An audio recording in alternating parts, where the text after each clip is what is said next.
আমরা মেসওয়াক করে ওযু করার চেষ্টা করব। অর্থাৎ নামাজের ওযু যখন করব, তখন আমরা মেসওয়াক করে নামাজের ওযু করব। এর মধ্যে অনেক ফজিলত বর্ণনা করে শেষ করা যাবে না। মেসওয়াকের অনেক ফজিলত, মেসওয়াকের সর্বনিম্ন ৭০ টি ফজিলত। তার মধ্যে সর্বনিম্ন ফজিলত হলো তার মৃত্যুর সময় কালেমা নসিব হবে।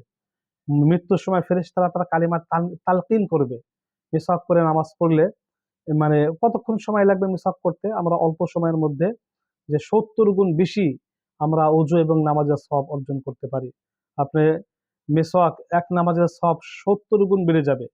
ওযুর সময়, নামাজের ওযুর সময় যদি আমরা মিসওয়াক করি, ওই নামাজের সওয়াব ৭০ গুণ বেড়ে যাবে। তাহলে আমরা যদি প্রতিদিন ৫ ওয়াক্ত নামাজ ৭০ গুণন ৫, তাহলে ৫ ওয়াক্ত নামাজে আলাদাভাবে ৩৫০ ওয়াক্ত নামাজের সমান সওয়াব পাচ্ছি।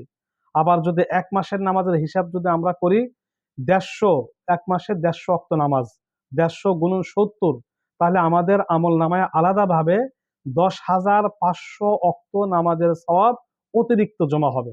তাই আমরা মিসওয়াক করে নামাজ আদায় করব, ওযু করব। মিসওয়াক দ্বারা আল্লাহ পাকের সন্তুষ্টি লাভ করা যায়। মিসওয়াকের দ্বারা মুখের দুর্গন্ধ দূর হয়। ফেরেশতাদের দোয়া প্রাপ্তর সম্ভাবনা সৃষ্টি হয়। ফেরেশতারা তার জন্য দোয়া করতে থাকে। মহানবী সাল্লাল্লাহু আলাইহি সাল্লাম বলেন, আমার উম্মতের যদি কষ্ট না হতো, তাহলে আমি প্রত্যেক নামাজের ওযুর সময় বা ঘুম থেকে ওঠার পরে বা ঘুমাতে যাওয়ার আগে মিসওয়াক করাকে ওয়াজিব বা ফরজ করে দিতাম আল্লাহর তরফ থেকে। এজন্য মিসওয়াক সহ এক নামাজের সওয়াব মিসওয়াক ছাড়া ৭০ নামাজের সওয়াবের সমান। আমরা মিসওয়াক সহ ওযু করার চেষ্টা করব।